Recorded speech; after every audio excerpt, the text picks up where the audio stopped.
আছেন, সুস্থ আছেন। আজকের দিনটা শুরু হচ্ছে, আসুন কাজ করতে শুরু করেছি, দেখা যাক কী করি।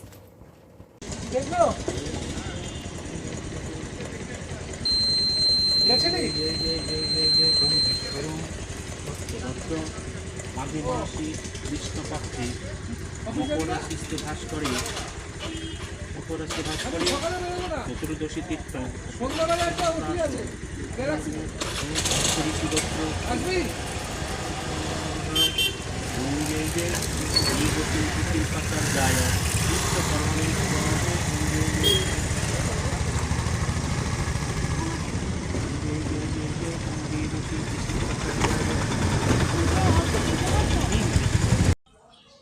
গাড়ি পুজো করিয়ে আনলো, এই যে গাড়ি ও একা গিয়ে পুজো করিয়ে এনেছে, এবার আবার যাবে, একটু টাকা দিয়ে আসবে।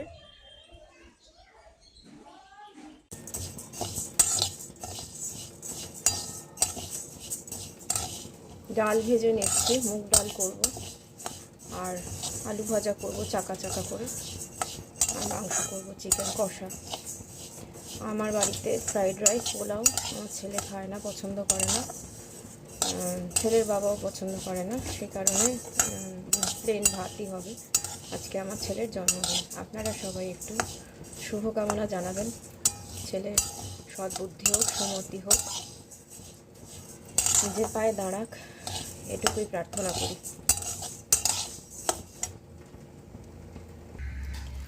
ডালটাকে 4-5 বার করে ভালো করে আমি ধুয়ে নিই, কারণ ডাল ভেজে অবশ্যই ডালটা ধোয়া উচিত, কারণ যে ডালটা যখন পলিশিং হয় তার মধ্যে কিছু সংরক্ষণের জন্য, যাতে পোকা না লাগে, কিছু পাউডার দেওয়া হয়, সেটা আমাদের শরীরের পক্ষে কিন্তু খুব ক্ষতিকর। একটু হলুদ আর নুন, কাঁচা লঙ্কা গোটা গোটা দিয়ে আমি এটা প্রেশার কুকারে সেদ্ধ করে নেব। চাক করে আলু ভাজলাম, আর এই যে ডালটা হয়ে গেছে, গরম মশলা দিয়ে, একটু নুন বেশি হয়ে গেছিলো বলে একটা কাঁচা আলু ফেলে দিয়েছে যাতে নুনটা সোক করে নেয়। আর এখানে মাংস রয়েছে, 300 টাকার মাংস, মানে 1 কেজির একটু বেশি রয়েছে। আর আলু কেটে নিয়েছি, আলুগুলো ভেজে নেব, আর মাংসটার মধ্যে হাতে মশলা মাখিয়ে মাংসটা রান্না করব। হাতে মেখে কষাচ্ছি। কষানোটা যত ভালো হবে তত মাংসটা ভালো হবে। আমি চিকেন রান্না করছি, আমাদের বাড়িতে চিকেনই রান্না হয়। ডিম কষা করব, মাংস, ডিম কষা, ডাল আর আলু ভাজা।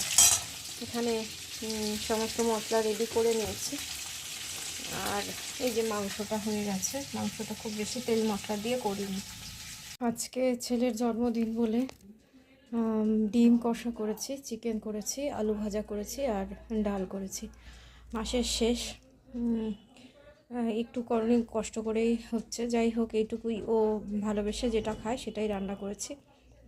আর যেহেতু খুব ওবিস হয়ে যাচ্ছে, তাই বিরিয়ানি ইত্যাদি ব্যবস্থা করিনি।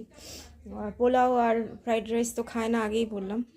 রান্না করলে বাড়িতে ভাত রান্না করতে হবে, আর ভালোবেসে খাবেও না।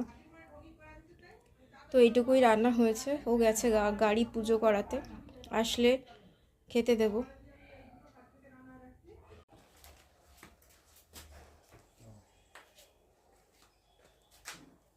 ভালো হোক, মাথা ঠান্ডা হোক, একটা স্থায়ী কাজ করো, সুবুদ্ধি হোক, দীর্ঘজীবী হোক।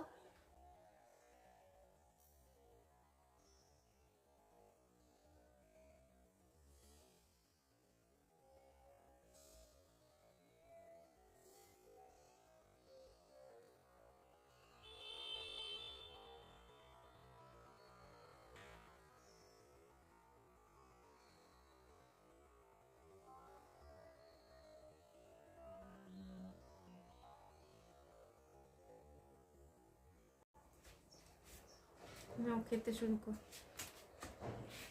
আজকে এ পর্যন্তই, ভালো থাকবেন সকলে, অনেক ধন্যবাদ।